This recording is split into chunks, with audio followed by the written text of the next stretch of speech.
criticised for not showing interest or this. And they get quite upset about things that are said, understandably, really. I know pundits have got a job to do, but if I were a pundit on there, I'd be fairly careful about aiming my barbs at current day players, because I would know what a tough game it is.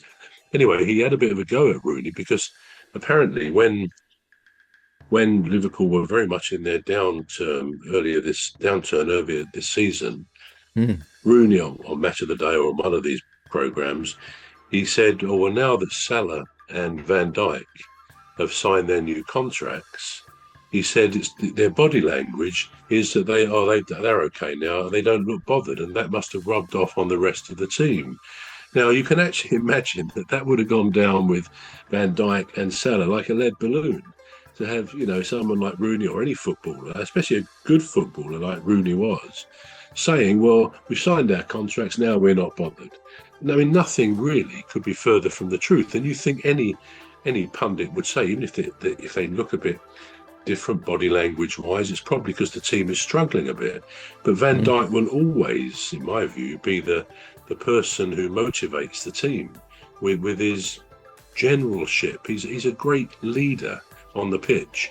So I can understand why he had a bit of a go at Rooney. And I think Rooney's response was, well, yeah, but the thing is, the team have now come good, you're winning, so that maybe that criticism sort of had its effect, which I thought was perhaps not the best path to go down.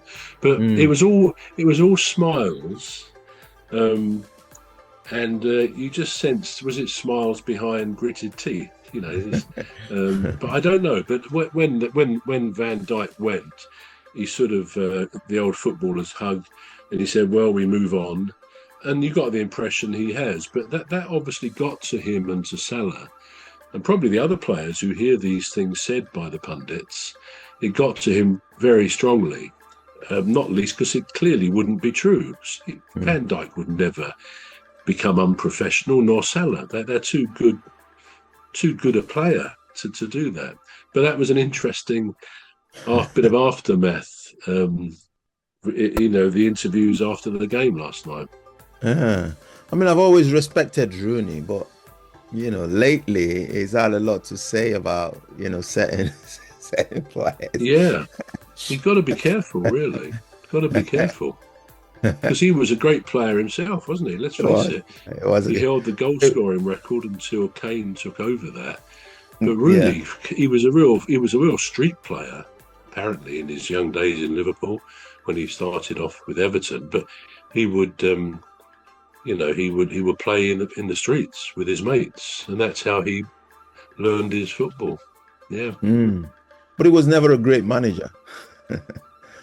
No, indeed, and after a while you wonder why yet another team will take somebody on, because they kind of, after 3 or 4 goes and it hasn't worked. I'm not saying they shouldn't take somebody on; it's up to them. Yeah. But Yeah. these things tend. I mean, we said that about Ange Postecoglou, although not in the same way. He had a Mm. shocking season with Tottenham, but salvaged it and himself with the great conference European win. But you could say immediately after that, maybe he needed a bit of a break to get his head together, and Mm. as he lost his job at Tottenham, rather than go straight back into the fire with Forest, with all the uncertainty of what was happening at that club. And Yeah. then it lasts 38 days or something like that. So, yeah, I'd be surprised if Rooney got another job anytime soon. But then maybe in 2 or 3 years, somebody he could have learned and watched and may have different ideas as to how to be a manager. I mean, Yeah. another example of that is Frank Lampard. He now is manager of Coventry and doing great. I mean, I think they're at the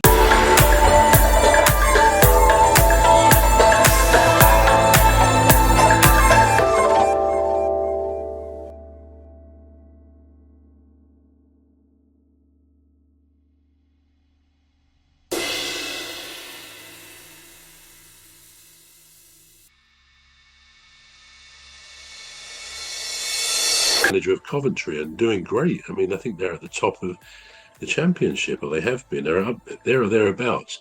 And yet, if you go back to a couple of his, I mean, he didn't do particularly well at Chelsea, which is where he played, of course, himself. And I think he was at Derby before that. So he didn't have a horrendous time, but he wasn't particularly successful, certainly at Chelsea, I don't think. So, yeah, but he's come good now, and you can't say otherwise. They're pretty much up there and looking, hopefully, for a promotion to the Premier League. So yeah, it's We'll, good we'll stuff. see.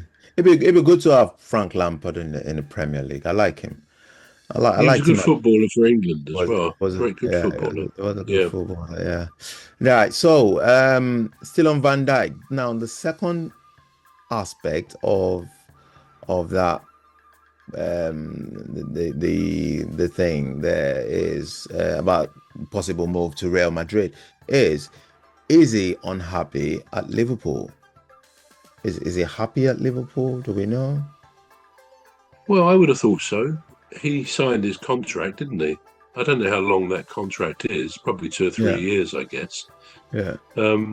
I don't think a player would sign because he would know through his agent and through others that he would always be offered a job somewhere else. Now he wouldn't want, let's face it, he probably wouldn't want to go to another place in the Premier League unless it's Man City or Arsenal or something like that. You wouldn't want to see him drop down in standard.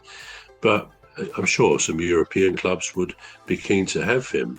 But I would have thought that by signing a contract, it's a go back to a conversation we've had somewhere else, and that is players get in a comfort zone in their team.